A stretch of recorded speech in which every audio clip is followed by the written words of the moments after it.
Hello दोस्तों, आप सभी का मेरे चैनल पे एक बार फिर से स्वागत है। और आज का हमारा क्वेश्चन है भारत में जल अधिकार को परिभाषित करने वाले विभिन्न सिद्धांत। ये एक असाइनमेंट बेस्ड क्वेश्चन है जो कि मैंने तैयार किया था।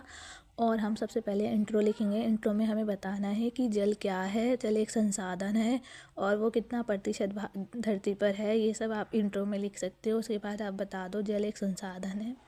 उसके बाद सीधा आप हेडिंग पे चले जाओ कि जल अधिकार क्या होते हैं। सीधा आप जल अधिकार सिद्धांतों पे पहुंच गए। उसके बाद आप पहला जो टॉपिक लिखोगे उसमें आप लिखोगे कि नदी तटीय या तटवर्तीय सिद्धांत, ये हमारा पहला टॉपिक है। इसमें आप हेडिंग अच्छे से लिखकर इसकी डिटेल आप अच्छे से वीडियो रोक के लिख सकते हो, अगर आपको एज इट इज़ क्वेश्चन में असाइनमेंट में मिला है।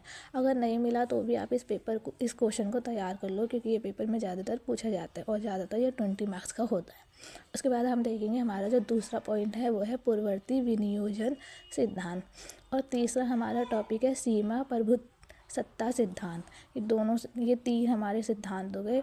टोटल हमारे 7 सिद्धांत हैं। तो हमारा जो फोर्थ सिद्धांत है वो है उचित आवंटन सिद्धांत और 5वां उचित प्रयोग सिद्धांत। आप इन दोनों को भी अच्छे से रीड कर ले, ज़्यादा बड़ा नहीं है, बहुत छोटा छोटा सा है। रीड करते ही आपको ईजिली ये क्वेश्चन समझ में आ जाएगा। उसके बाद हम देखेंगे जो हमारा 6 पॉइंट है वो है सामुदायिक अधिकार सिद्धांत। ये भी वेरी वेरी इंपॉर्टेंट है। आप वीडियो रोक के पढ़ोगे तो आपको अच्छे से समझ में आ जाएगा। कोई कन्फ्यूज़न क्वेश्चन नहीं है, कन्फ्यूज़न तो बिल्कुल भी नहीं है इस क्वेश्चन में। उसके बाद आप 7वां पॉइंट देखेंगे। 7वां पॉइंट भी बहुत इजी है, बस आपको एक नज़र डालनी है और अच्छे से रीड करना है। रीड करने के बाद आप देखें आपको समझ में आ जाएगा। आप उसके बाद देखें इंट्रो सबसे इम्पोर्टेंट होता है, आपको इंट्रो बहुत अच्छे से लिखना है।